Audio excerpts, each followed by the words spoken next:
For him, they are all one and the same spirit.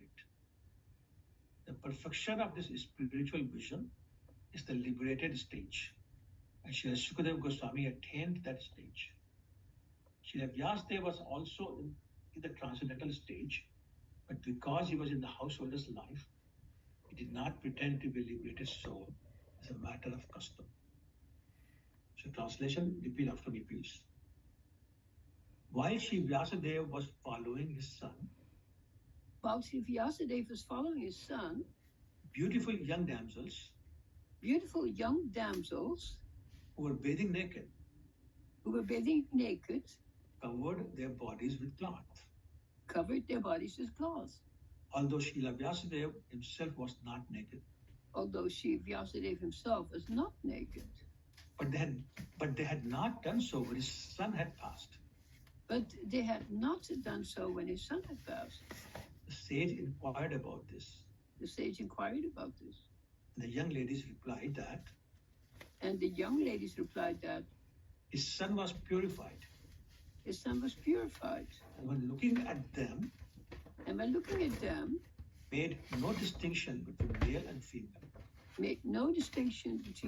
female. But the sage made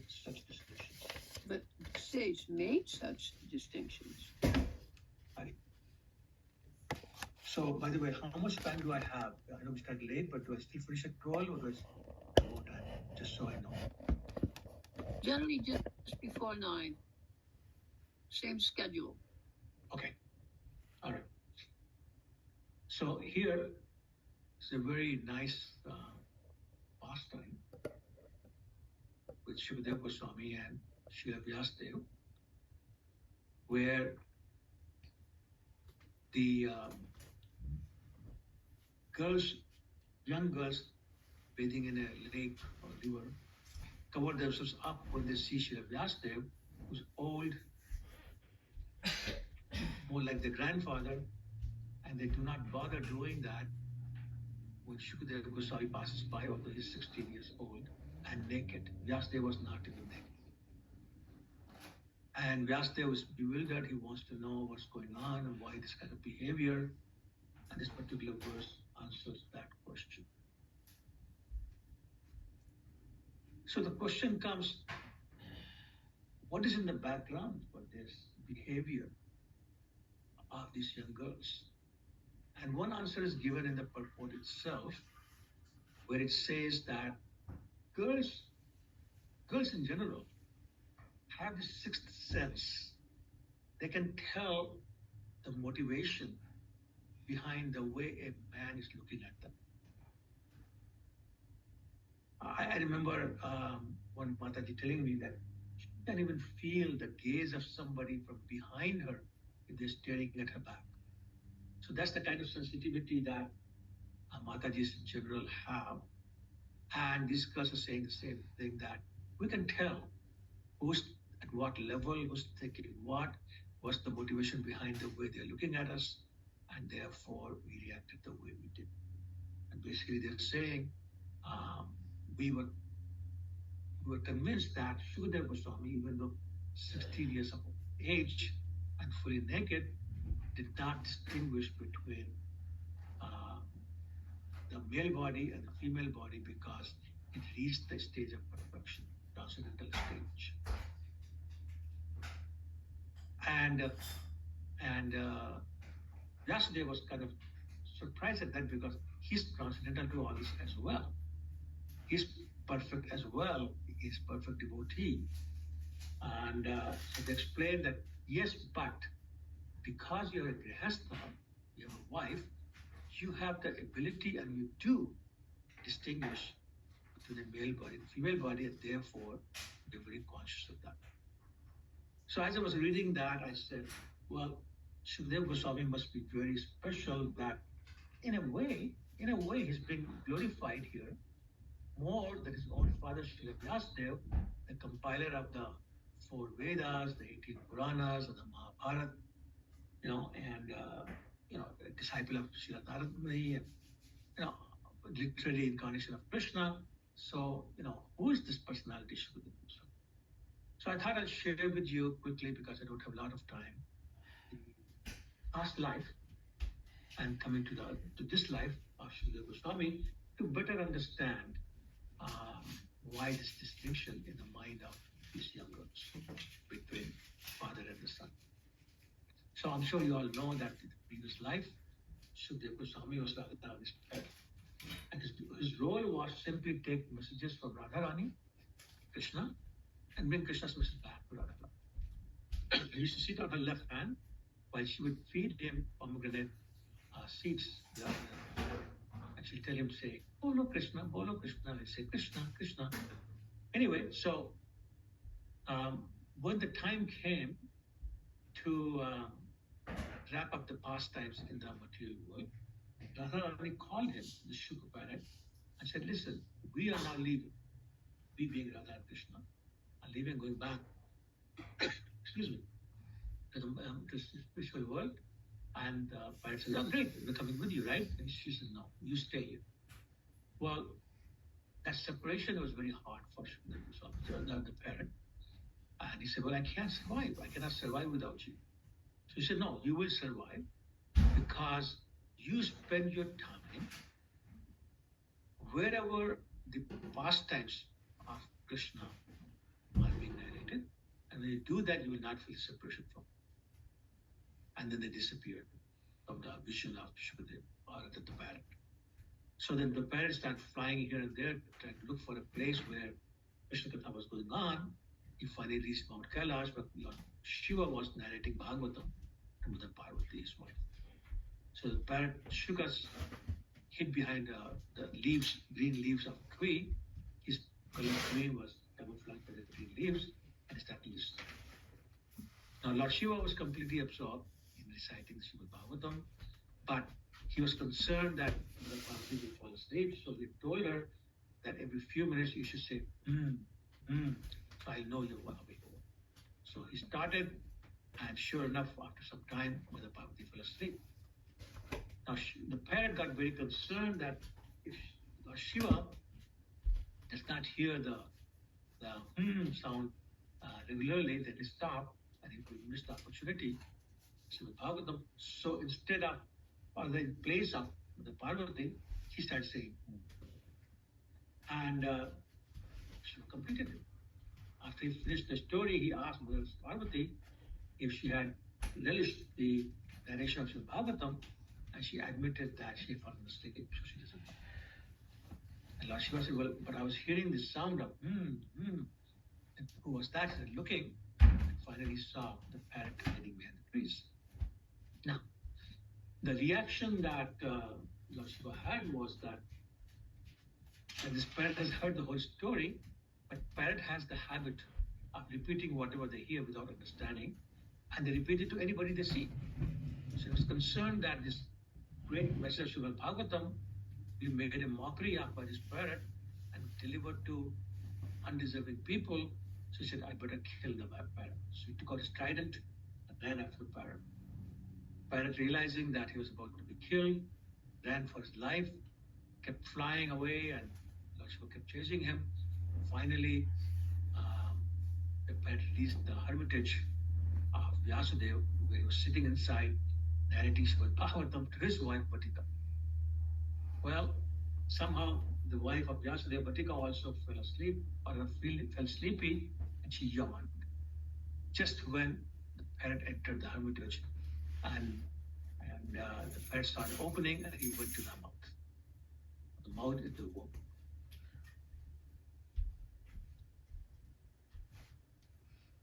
And Lord Shiva was following him very quickly. He entered that also. Vyāsa said, welcome Lord Shiva, what's happening? And Lord Shiva told him he was chasing this parrot, and told him that the whole story about how he was narrating it to the Parvati, and he heard it. And he said, anyone who hears Srimad Bhagavatam is free from the cycle of birth and death and becomes immortal, but I'm here to kill him because undeserving, unworthy candidate for you in this particular katha. So Vyāsadeva said, well, you just said that anybody who hears Srimad Bhagavatam becomes immortal, so how can you kill this parrot? And Lord Shiva said, yeah, you're right, and he left. The parrot went to the body of the wife of Vyasadeva, Vatika, went to the womb, to the body of a little boy, and started growing in the womb. Now, very interesting. Usually, and what Kapil Dev has very wonderfully described in that canto, the life of a growing baby in the womb of a mother, how horrible it is, how cramped a space it is, how much painful it is, and the body or the child starts to pray to the Lord, please get me out of this material world, of this situation. And he says, I promise you, I'll become a devotee. Well, the Lord basically listens to the prayer and says, okay, you can come out. But as soon as the child comes out, they become so enamored by the loving attention of the mother, the father, and the relatives. Very soon he forgets the promises he made. He completely forgets Krishna. But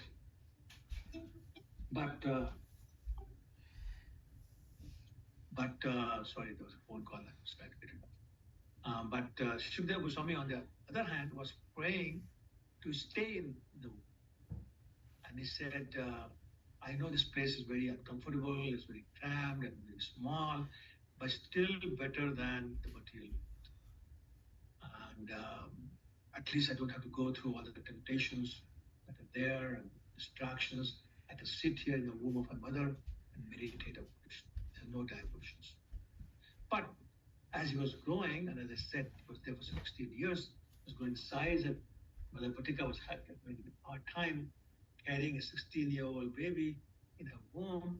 It was very heavy, the situation was very painful. She started to pray to her husband to please do something.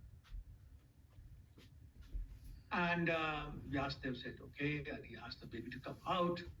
And the baby they said, no, I'm not coming out unless I can be completely liberated from the influence of mind. Vyasadeva said, I assure you, you will not be influenced by mind.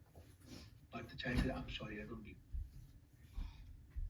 Because you yourself are still attached to your father, your wife, and your children. So Vyasa didn't know what to do. So he remembered Krishna in Dwarka. He went to Dwarka, told Krishna about his situation, requested him to come to the ashram where he was staying to please assure the child to come out, that he will not be influenced. So Krishna came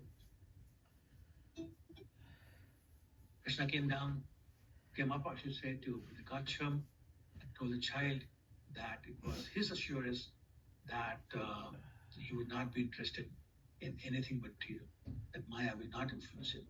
So with Krishna's assurance, the child came out. The child really was a 16-year-old man by then, but as soon as he came out, he ran away. And Vyasa was chasing after him, saying, please come back, please come back. But Shukadeva Goswami was not interested. And that's the scenario that this particular book is talking about. Shukadeva Goswami is running away, and the father Vyasa was chasing him. That's when he passes by this lake, and sees this young girl, and this interaction that we just talked about happens. And again, Vyasa said, "Look, I'm your grandfather's age, fully clothed. But you're embarrassed. But my son, who's 16 years old, I didn't even react." So again, they responded again. They said, well, he's perfectly transcendental, so pure and divine that he does not distinguish between male and female. He's not concerned with the temporary covering that we have female body and male body. He has no lust or pride in his consciousness. He doesn't even stay at one place for a long time. As a matter of fact, one of the later verses say that he stayed in any one place only as long as it takes to milk a cow.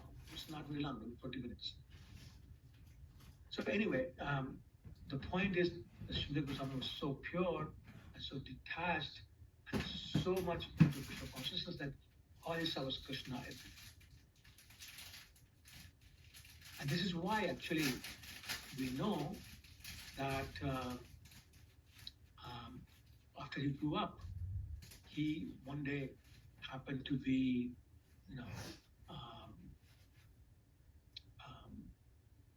wandering around, and he came to a place by the Ganges where all these people had gathered. And when he arrived, they all got up. And they were not ordinary people. It was like Narad Muni, Lord Shiva, Asti, Vyāsa himself, Devala, Lord Brahma. So many great sages were present there. And the occasion, I'm sure you've guessed already, was that Pṛcchati had been cursed, and he was invited all these people to answer one simple question. What should a man who died 7 days do? And when Shukadeva Goswami arrived in the scene, everybody got up, they welcomed him, and they unanimously elected him to be the speaker to answer the questions of Pṛcchati Maharaj. So still, but Shukadeva Goswami has no clothes on, he sits down naked, and starts to answer the questions of Pṛcchati Maharaj that we know today as Srimad Bhagavatam. The interesting thing is that he had learned Srimad Bhagavatam from his father, Vyāsa, who was present at that time in that assembly. But, and Vyāsa had written Srimad Bhagavatam on the inspiration of Narad Muni. Both Narad Muni and Vyāsa were present in that meeting. They both said, no. Shukadeva Goswami is more qualified than us to narrate Srimad Bhagavatam. Very, very interesting scenario. And when he started speaking, everybody was listening with rapt attention. For 7 days and 7 nights, nobody slept, nobody ate, nobody yawned. There was absolute silence. Nobody took out their cell phone and asked somebody about how they were doing. Nothing. Absolute silence. The only thing you could hear was Shukadeva Goswami's voice. For 7 days and 7 nights, there was what they call pin drop silence. So much nectar coming out of the mouth of Shukadeva Goswami, simply because of his purity. And to give you an idea of his purity, you all know that Radharani's name does not appear in Srimad Bhagavatam. In one place where it does appear very indirectly, Anuyāntam, very, very indirectly. And the reason, as you all know again, is that because of his purity, because of his attachment, because of his attraction to Radha and Krishna, especially Radharani, Shukadeva Goswami would have gone into a trance. He even once spoken the name of Radharani, and then nobody knows how long the trance would have lasted. And Shukadeva Goswami knew that Pṛcchati Maharaj had only 7 days to live. He wanted to finish what he had to say 7 days. So therefore, he did not mention them directly. Continue. The second point is that he described the 5 most confidential chapters, which is Bhagavatam or Vyāsa Leela, but he was able to describe them in great detail without being affected in a sexual way, in a material way, in any of the goings on, and described them perfectly once again because he had no lust of pride in himself.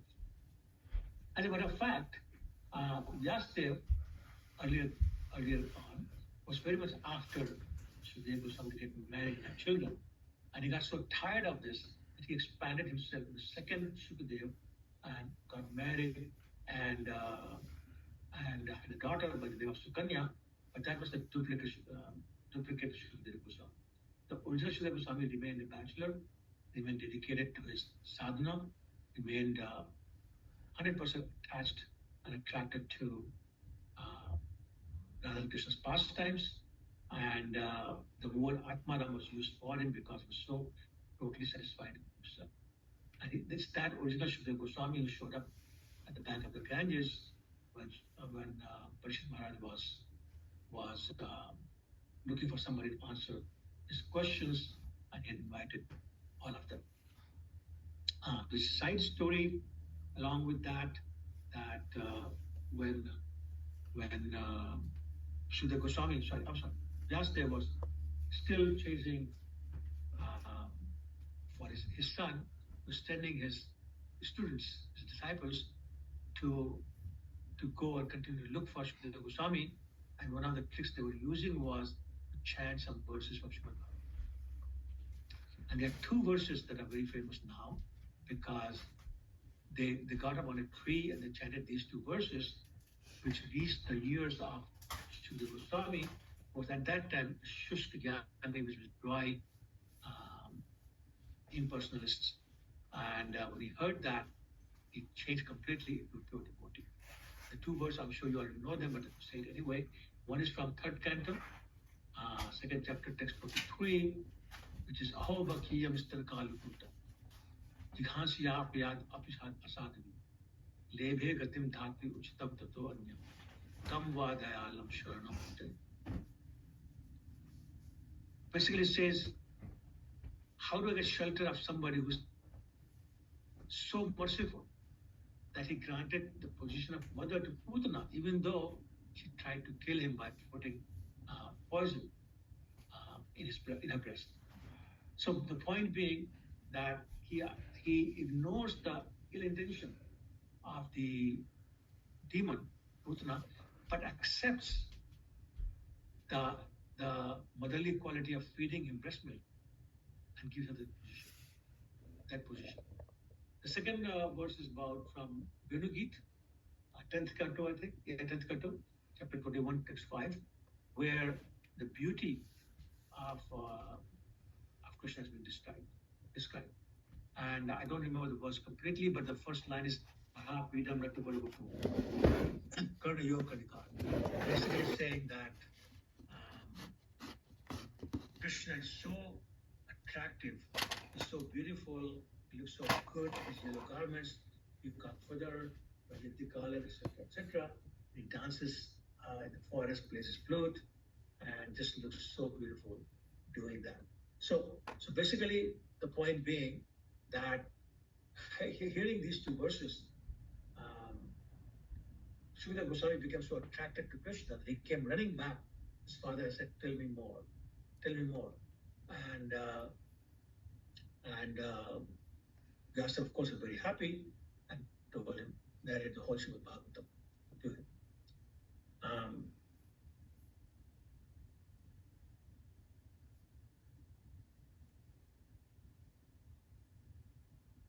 Then past that about Krishna, that when he was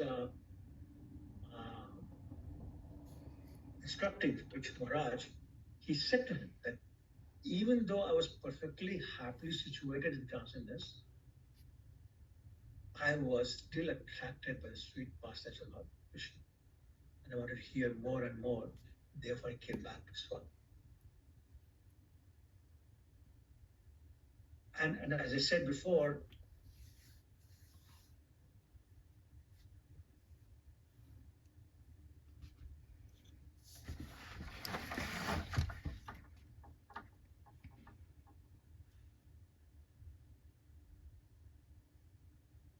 sleep, just like any other feel or did not feel any sleep or thirst or hunger or anything like that. And that is the quality of a perfected human being. When Pṛcchati Maharaj was given an opportunity to take a break and go for a bio break or drink something or eat something, he said, "No, I'm enjoying this so much. I am not feeling any sleep, hunger, or thirst." Not only that, the absorption was so high that when Srila Goswami was explaining the pastime of Krishna being picked up by Putana and putting his mouth on her breast, which was laced with very, very strong poison, Pṛcchati Maharaj got so worried, he started trembling and he said, "So what happened? Did Krishna survive?"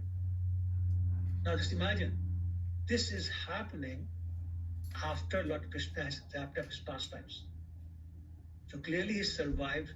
Not only that, we killed so many other demons and stayed on this planet Earth for 125 years.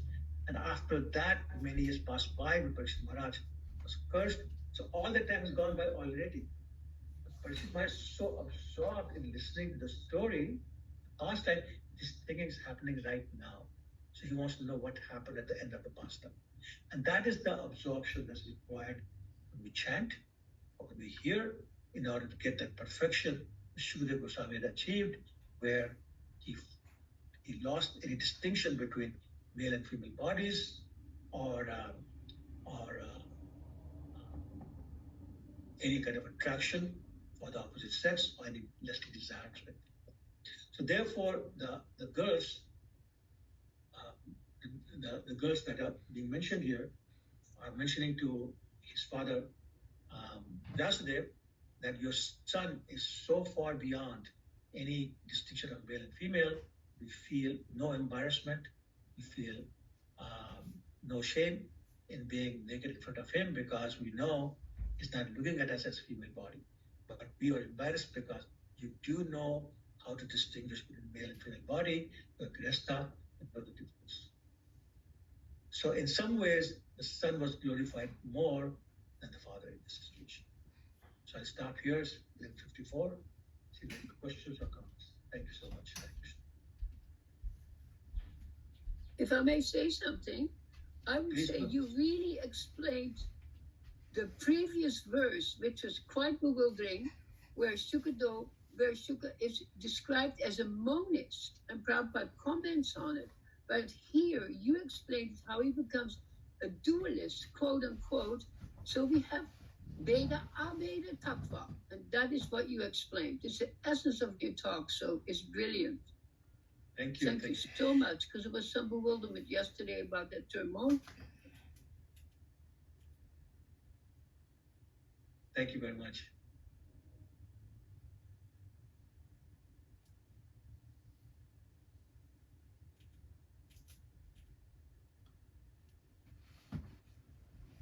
I think you froze, Madhuri.